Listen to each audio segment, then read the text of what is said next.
Hey guys, luto tayo ng ginisang udong with, ito na yung udong, tsaka yung tuna light. Tapos lagyan ko siya ng sugar piece.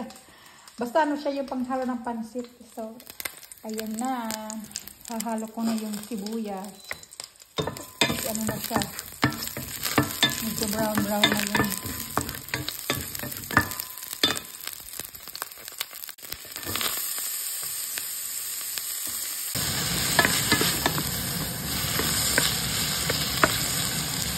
Halo ko na yung tuna.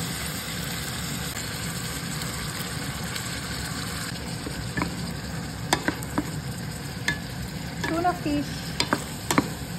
Sarap nito guys.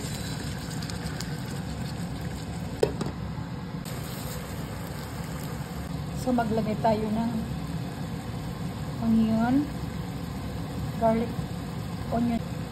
garlic powder, black pepper, white sugar, salt.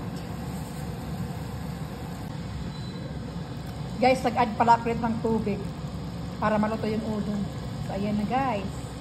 Ready na, ready. Ito na guys, ang aking rice.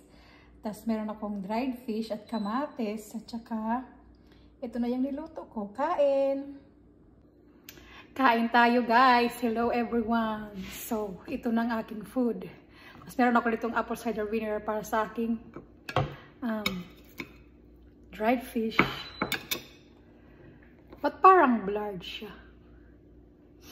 So,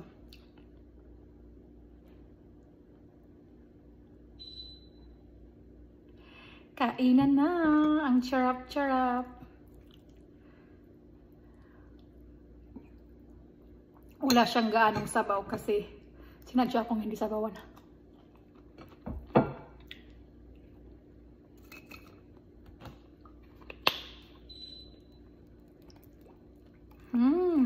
Lami kayo.